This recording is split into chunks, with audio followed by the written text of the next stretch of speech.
오늘은 이제 새로운 컨텐츠를 좀 찍어보려고 하는데, 이제 어떤 거냐면, 이제 우리가 경기를 볼 때 이 선수가 왜 계속 나오지? 하는 선수들이 있잖아요. 그리고 이제 비판을 많이 받는 선수들이 있는데, 감독이 이 선수를 비판을 받는 와중에도 굉장히 믿으면서 기용하는 선수들이 있죠. 그래서 세상에 나쁜 선수는 없다. 이런 이제 컨셉으로 이 선수가 왜 기용이 되고 있는지에 대해서 이야기를 좀 해보려고 합니다. 그래서 감독이 이런 의도로 쓰고 있긴 하다. 이 선수가 잘하고 못하고를 떠나서 이제 감독의 의도가 어떻게 들어가 있는 기용이다. 이런 걸 설명해 드리는 이제 영상을 이제 만들어 보려고 하는데, 일단 첫 번째 시간은 이제 장안의 화제인 다이어를 왜 투엘 감독이 좋아하느냐, 왜 쓰고 있느냐, 요 얘기를 해보려고 해요. 이제 누가 봐도 다이어는 장점과 단점이 명확한 선수거든요. 이 선수가 가지고 있는 단점이 포스테콜루 감독 체제에서 특히나 크게 드러났기 때문에 기용이 안 된 거죠. 느린 스피드, 약간 뒷걸음질 치는 이제 그런 수비 방법. 그러니까 이게 뒷걸음질 친다는 게 최근 들어서 뭐 김민재 선수가 너무 튀어나오니까 다이어의 뒷걸음질 치는 수비가 정답이었다, 뭐 이렇게 하기도 하는데, 그게 아니라 어느 정도 적절하게 뒷걸음질 쳐야 돼요, 그것도. 그런데 다이어는 스피드에 자신이 없으니까 너무 물러서는 수비만 하죠. 그게 당연히 문제거든요. 그래서 이 선수가 가진 단점도 되게 명확합니다. 근데 투엘 감독이 이 선수를 쓰는 이유는 이 선수의 장점을 활용해서 뮌헨의 이제 전략적인 부분을 어느 정도 수정을 했어요. 이제 어떤 거냐면 바이에른 뮌헨이 이번 시즌 내내 고전했던 건 상대의 수비 라인을 공략할 수 있는 공격 패턴이 부족했었습니다. 그러다 보니까 웬만해서는 바이에른 뮌헨이 상대가 라인을 내리고 밀집 수비를 상대할 때가 많은 팀이잖아요. 그런데 이 밀집 수비를 끌어내는 전략이 부족했어요. 그래서 이제 시즌 초 중반까지도 이제 무시알라라던가 사네라던가 이런 선수들이 비판을 정말 많이 받았습니다. 공격 라인에서. 그리고 해리 케인도 고립된다는 얘기가 많았었죠. 왜 그랬냐? 투엘 감독이 이번 시즌에 바이에른 뮌헨에서 이번 시즌 끝나고 계약 해지를 이제 합의를 했잖아요. 그 이제 이유가 좁은 공간 사이에서 만들어가는 패턴 플레이, 이런 게 없는 거예요. 그래서 사네도 그렇고 무시알라도 그렇고 좁은 공간에서 볼을 잡았을 때 할 수 있는 게 딱히 없다 보니까 무리해서 돌파를 하거나 무리해서 볼을 끌고 움직이거나 이런 걸 하다가 턴오버가 나오는 게 많았죠. 그런데 다이어가 선발로 나오는 시점부터 사네도 그렇고 무시알라도 그렇고 너무 무리한 단독 돌파, 무리한 이제 볼 소유, 이런 게 없어졌거든요. 왜 그러냐? 다이어를 사용하면서 투엘 감독이 의도했던 전략은 바이에른 뮌헨이 앞쪽에서 뭔가 만들어가는 플레이가 부족하니까 오히려 약간 뒤로 빠지면서 상대를 끌어내는 거에 집중을 해요. 그러니까 끌어낸다는 뜻은 후방에서 김민재가 있을 때는 김민재와 우파메카노의 장점은 라인을 올리니까 정말 많이 라인을 올려서 공격을 계속합니다. 근데 그러면 그럴수록 우리가 라인이 올라간다는 뜻은 상대가 내려간다는 뜻이니까 좁은 공간에 상대가 밀집해 있죠. 그런데 다이어가 나오면서부터 받았던 평가가 약간 수비 라인을 내려서 활용을 한다. 이게 이제 김민재 때는 너무 공격적으로 하고 다이어 때는 수비적으로 하니까 김민재만 피해를 보고 다이어는 수비적으로 이제 보완해 주는 거 아니냐, 그런 게 아니라 기본적으로 다이어를 활용하면서 쓸 수 있는 전략이에요. 약간 뒤로 빠지면서 다이어가 볼을 공급하는 역할은 분명히 잘하는 선수거든요. 그 명확한 장점 중에 하나가 그게 있는 거죠. 볼을 전방으로 공급하는 플레이를 잘한다. 그래서 약간 뒤로 물러납니다. 그러면 상대팀이, 아무래도 분데스리가는 되게 호전적인 플레이를 많이 해요. 상대가 뒤에서 볼을 돌리면 전방 압박을 많이 하거든요. 그래서 독일 출신의 감독들이 전방 압박을 많이 하는 편에 속하죠. 분데스리가가 실제로 프리미어리그보다 수비 라인이 높다는 통계도 많이 나오고 있고요. 그래서 약간 내려앉으면서 상대가 올라오길 기다리는 거죠. 그러니까 후방에서 후방 빌드업을 하면서 상대가 전방 압박을 하길 기다려요. 그러면 상대의 공격 라인이 올라오면서 자연스럽게 간격이 만들어지죠. 그러면 상대가 끌려 나올 때 이 간격 사이에서 바이에른 뮌헨이 패스를 주고받기 시작하거든요. 그러니까 밀집 수비를 상대하는 것보다 이렇게 약간 뒤로 물러나서 상대의 전방 압박을 받는 게 바이에른 뮌헨이 이 라인 사이사이에서 플레이하기가 더 편해진다. 이 관점에서 다이어를 쓰기 시작합니다. 김민재 선수가 때마침 수비가 불안했던 것도 있어요. 그런데 다이어의 장점, 김민재보다 다이어가 잘할 수 있는 뭐 거의 유일한 부분 중에 하나죠. 후방에서 볼을 잡아서 앞쪽으로 공급을 한다. 이거는 뭐 늘상 다이어의 장점으로 말씀을 드렸던 거니까. 그러다 보니까 이제 어떤 모습이 나오냐, 앞쪽에 있는 무시알라라던가 사네라던가 이런 선수들이 개인 기량, 그러니까 볼을 잡았을 때 1대1 상황에서 돌파 능력이 되게 좋은 선수들이에요. 근데 이제 과거에는 밀집 수비 사이에서 막 4-5명을 제끼려고 하니까 거기서 이건 너무 무리한 돌파가 아니냐, 턴오버가 많이 나온다, 이런 얘기를 들었지만 공간이 일단 형성되면 이 선수들이 후방 빌드업을 할 때 1대1로 상대의 수비가 붙잡고 있잖아요. 그러면 여기서 다이어가 이 선수들한테 패스를 넣어줍니다. 실제로. 그러면 여기서 볼을 잡았을 때는 무시알라가 한 명 정도는, 사네가 한 명 정도는 받아서 제끼고 돌파를 할 수 있는 충분한 능력을 갖춘 선수들이죠.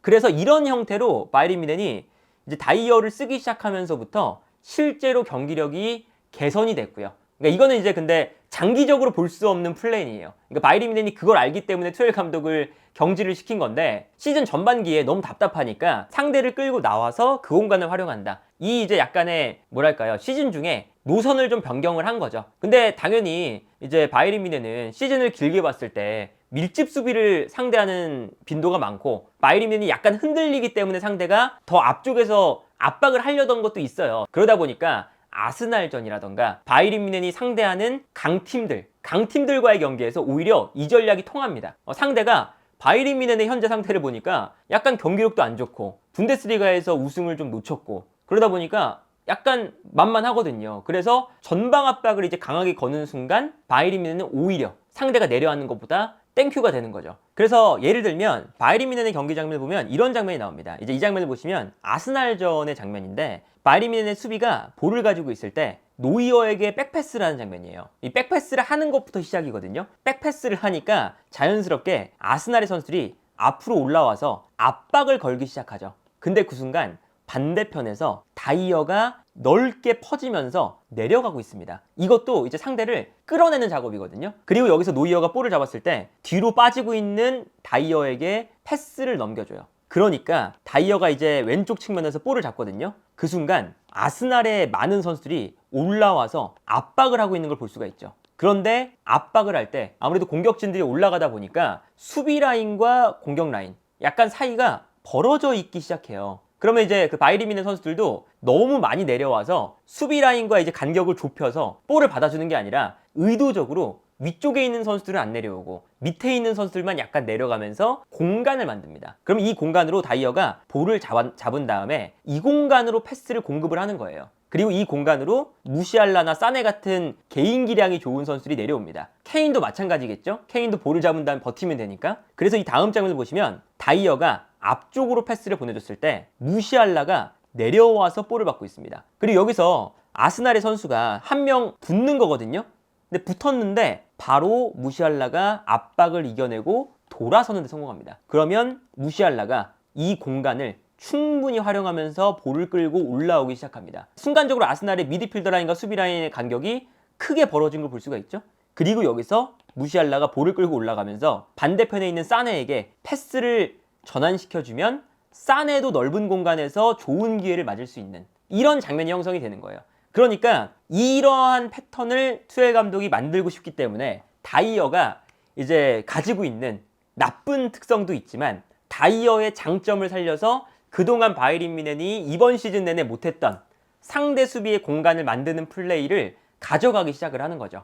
그래서 이 다이어도 이 다이어만의 장점을 활용을 해서 투엘 감독이 시즌 초반부터 중반까지 잘 안 풀렸던 것들, 상대의 밀집 수비의 공간을 활용을 못한다는 거, 이거를 상대를 끌어내는 동작을 통해서 다이어를 활용하기 시작했고, 거기서 다이어의 강점이 발휘가 되기 시작한 거죠. 그래서 다이어가 단순히 그냥 뭐 롱패스가 좋아서 이렇다기보다 수비를 끌어내는 이 전반적인 전술적인 변화의 중심이 되는 선수였어요. 그래서 이 선수가 워낙에 개성이 강한 선수이기 때문에 이 선수의 장점과 단점을 잘 활용하기만 하면 이제 이런 전술적인 패턴을 만들 수가 있는 거죠. 물론 이제 이런 것들도 최근 들어서 보면 어느 정도 간파를 당하는 측면도 있습니다. 이제 아무래도 다이어가 끌어낸 다음에 다이어부터 시작을 하다 보니까 레알 마드리드와의 경기에서는 어떤 단점이 나왔냐면 그 막판에 해리 케인과 무시알라가 빠져버렸잖아요. 그리고 사네도 빠졌죠. 그러니까 앞쪽에서 개인 능력으로 받아줄 수 있는 선수가 좀 부족해졌어요. 그러니까 다이어가 이렇게 내려왔다가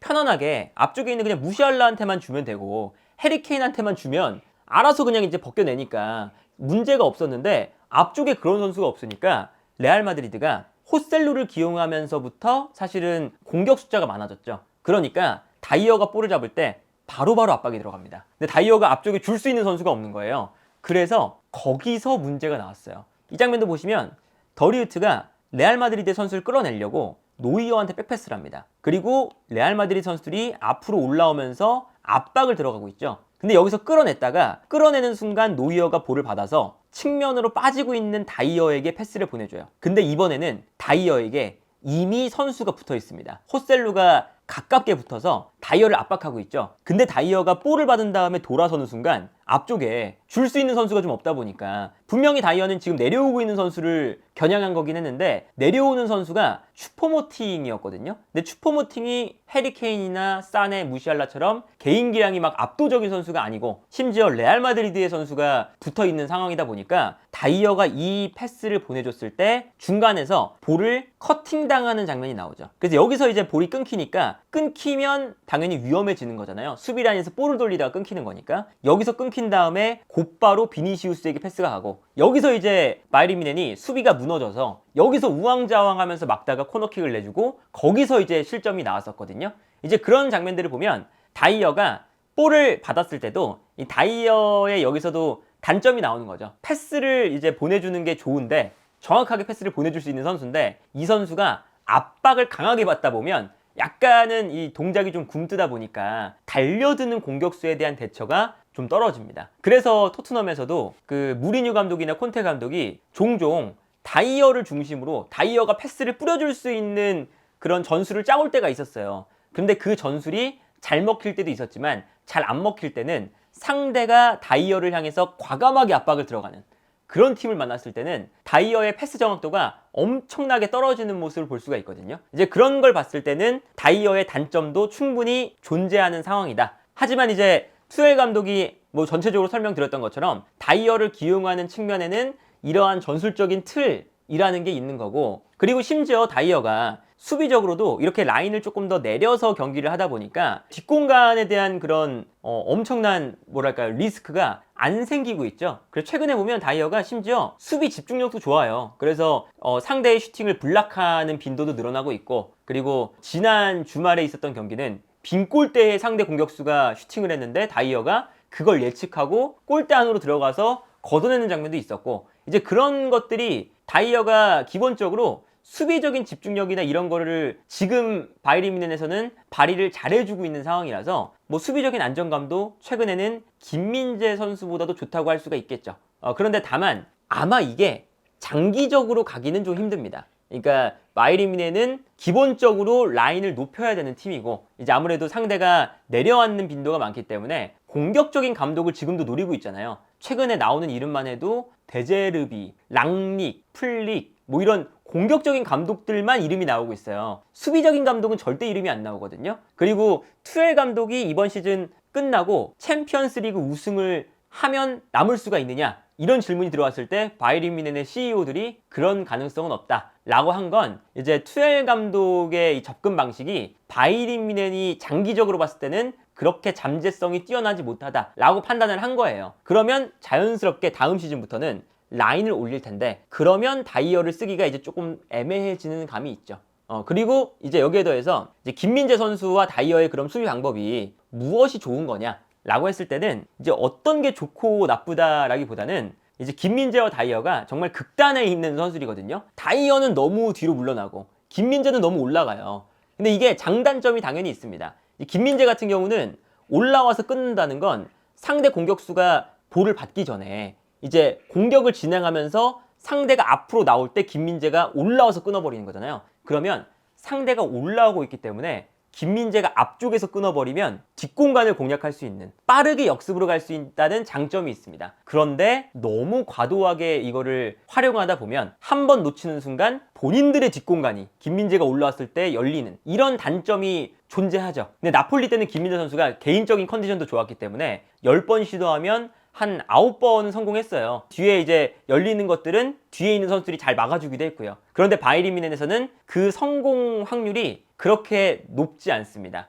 실수하는 장면들이 좀 나오기 시작했고 그리고 바이에른 뮌헨이 투엘 감독 체제에서 수비 조직력이 그렇게 좋은 편이 아니에요. 그러다 보니까 김민재가 올라왔을 때 커버해주는 선수의 그런 빈도도 많이 낮아졌죠. 그러다 보니까 이제 그런 측면에서 보면 김민재 선수의 올라오는 수비 방식도 장점도 있고 단점도 있다. 그런데 이 리스크가 김민재의 개인적인 컨디션, 팀의 수비적인 조직력에 많이 영향을 받다 보니까 이번 시즌 마지막으로 갈수록 김민재 선수의 좀 불안함이 커지면서 이제 다이어라던가 더리우트에게 밀릴 수밖에 없는 상황이 우리가 눈으로 볼 때도 어쩔 수 없는 상황이잖아요. 이제 그런 상황이 나오게 된 거고, 다이어가 그렇다고 해서 뭐 내려가는 수비가 정답이냐? 이건 또 아니에요. 어쨌든 강팀은 올라와서 끊어내는 것이 세계적인 트렌드고, 그리고 끊어냈을 때 가질 수 있는 이점이 있는데, 최근에 더리우트라던가 다이어는 약간 좀 내려가면서 이제 끊는 현상이 있기 때문에 그 공격적인 이점을 충분히 살리지 못한다는 단점이 또 반대로 존재를 하죠. 너무 안정적인 플레이를 추구하다 보니까. 그래서 이 다음 시즌을 보시면